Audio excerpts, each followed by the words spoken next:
നമസ്കാരം, വെളിച്ചം ചാനലിലേക്ക് സ്വാഗതം. ചൊവ്വ 2026 ഏപ്രിൽ 2 രാശി മാറുന്നു. ഉച്ചയ്ക്ക് ശേഷം 3:30 PM. അപ്പോൾ അതുമായിട്ട് ബന്ധപ്പെട്ട് 4 രാശിക്ക് നേട്ടങ്ങളുണ്ട്. പക്ഷേ അതിനേക്കാട്ടിലും പ്രധാനമായിട്ട് ഞാൻ പറയുന്നത് ഈ ശനിയും ചൊവ്വയും എന്ന് പറഞ്ഞു കഴിഞ്ഞാൽ ശത്രുക്കളാണ്. അതുകൂടാതെ സൂര്യൻ അവിടെ ഈ മീനം രാശിയിൽ നിൽക്കുകയാണ്. അപ്പോൾ സൂര്യനും ശനിയും ശത്രുക്കളാണ്. അപ്പോൾ 2 ശത്രുക്കൾ ശനിക്ക് എതിരാളികളായിട്ട് ഈ മീനം രാശിയിൽ വരാൻ പോവുകയാണ്. അതിൻ്റെ കറക്റ്റ് ഡേറ്റ് മെയ് 11 ഉച്ചയ്ക്ക് 12:40 PM വരെയാണ് ചൊവ്വ മീനം രാശിയിൽ ശനിയുമായിട്ട് യോഗം ചെയ്യുന്നത്. അപ്പോൾ അത് ഗുരുതരമായ പ്രശ്നമാണ്. അപ്പോൾ ശത്രുക്കൾ നിൽക്കുന്നു. കൂടാതെ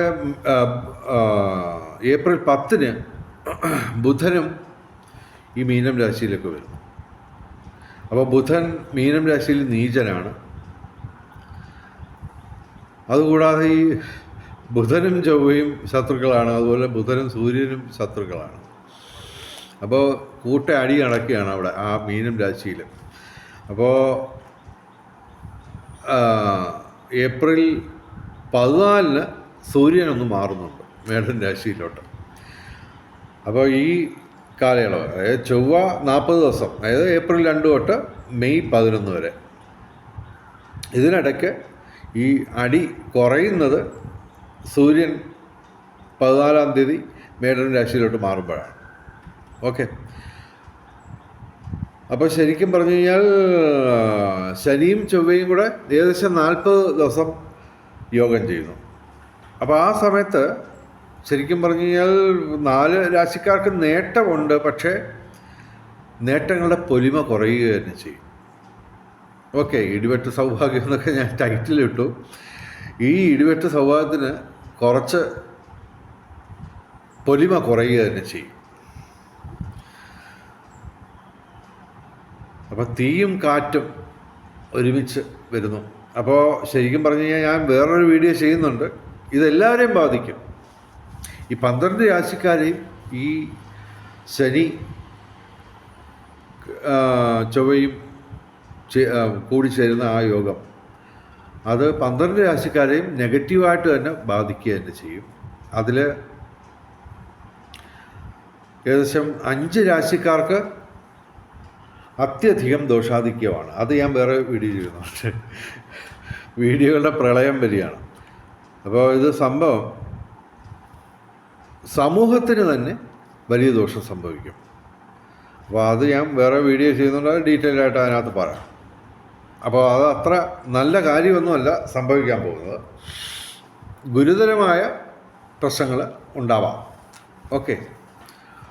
അപ്പോൾ ഇവിടെ നമ്മൾ നേട്ടങ്ങൾ കൊയ്യുന്ന രാശിക്കാരെക്കുറിച്ചാണ് പറയുന്നത്. 4 രാശിക്കാരും ഒരു 1.5 നേട്ടമായിട്ടാണ് നിൽക്കുന്നത്. അതുകൊണ്ടാണ് ധൈര്യമായിട്ട് ഞാൻ ഇടിവെട്ട് സൗഭാഗ്യം എന്ന് തന്നെ ഞാൻ പറഞ്ഞത്.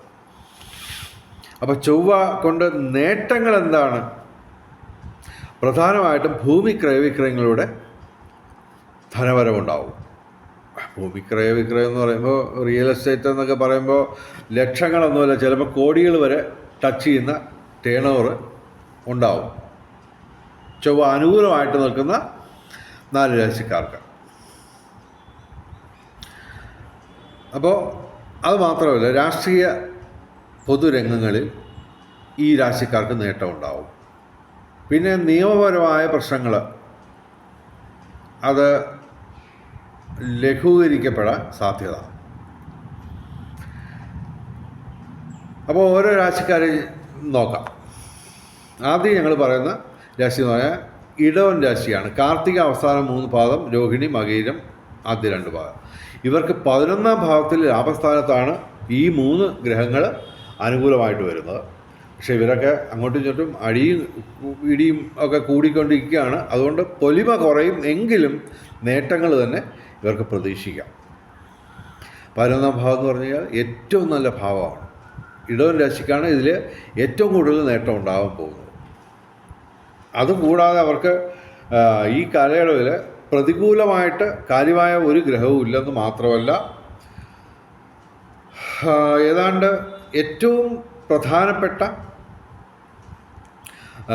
ഏറ്റവും കൂടുതൽ സ്വാധീനം ചെലുത്തുന്ന ഗ്രഹങ്ങളായ സൂര്യൻ, ചൊവ്വ, ശനി, വ്യാഴം, ഇത് 4 അനുകൂലമാണ്. ഇതൊക്കെ ഈ കാലയളവിൽ. ബുധനൊന്ന് മാറുന്നുണ്ട് 10-ാം തീയതി, ഏപ്രിൽ 10-ാം തീയതി. എന്നാൽ തന്നെ പൊതുവെ അവിടെ ഈ 11-ാം ഭാവത്തിൽ തന്നെ ആയിരിക്കും ബുധനും വരുന്നത്.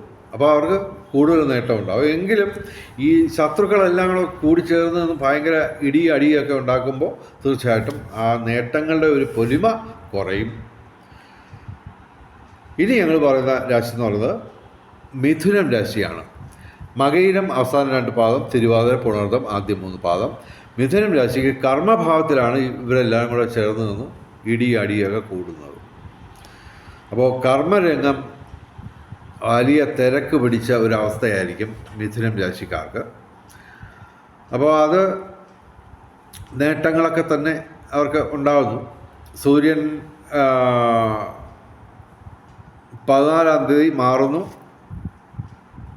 അത് പക്ഷേ 11-ാം ഭാവത്തിലേക്കാണ്. അപ്പോൾ തൊഴിൽപരമായിട്ടുള്ള നേട്ടവും ഇവർക്ക് ഈ കാലയളവിൽ പ്രതീക്ഷിക്കാം. എങ്കിലും പൊതുവെ ഒരു പൊലിമ കുറയും.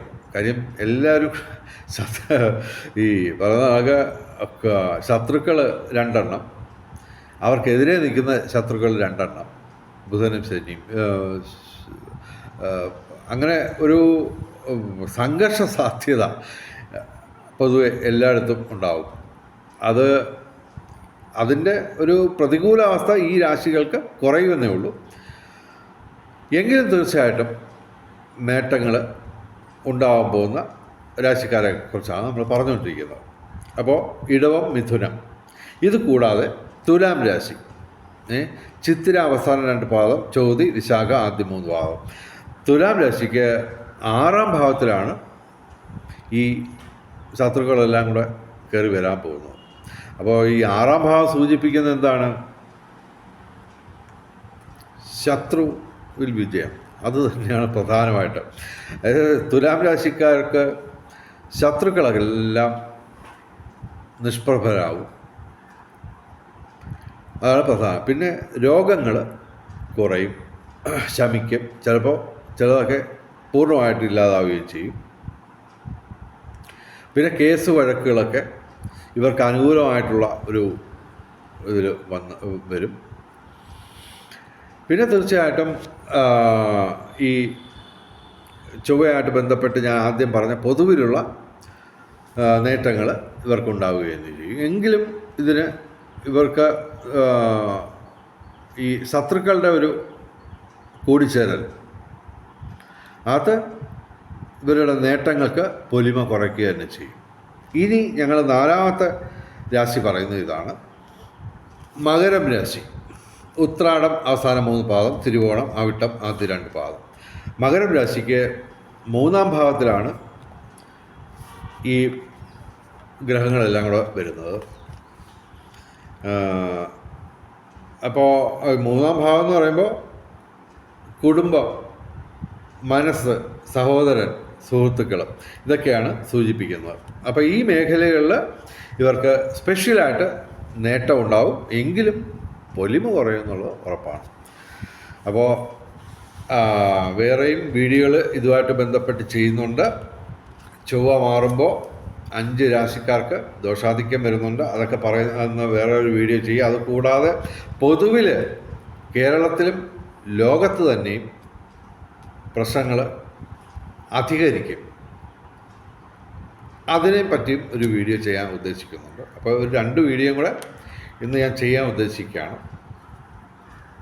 അപ്പോൾ വെളിച്ചം ചാനലിൻ്റെ മുഴുവൻ പ്രേക്ഷകർക്കും സർവകാര്യ വിജയം, സർവവിധ സൗഭാഗ്യം, രാജകീയ സുഖഭോഗങ്ങൾ, അപ്രതീക്ഷിത ധനലാഭങ്ങൾ, അപ്രതീക്ഷിത സൗഭാഗ്യങ്ങൾ, ഇവ ഗുരുവായൂരപ്പൻ അനുഗ്രഹിച്ചു തന്ന് എല്ലാവരുടെയും ജീവിതത്തിൽ വെളിച്ചവും ഐശ്വര്യവും സമ്പൽ സമൃദ്ധിയും വന്നു ചേരട്ടെ എന്ന് പ്രാർത്ഥിച്ചുകൊണ്ട് വീഡിയോ അവസാനിപ്പിക്കുന്നു.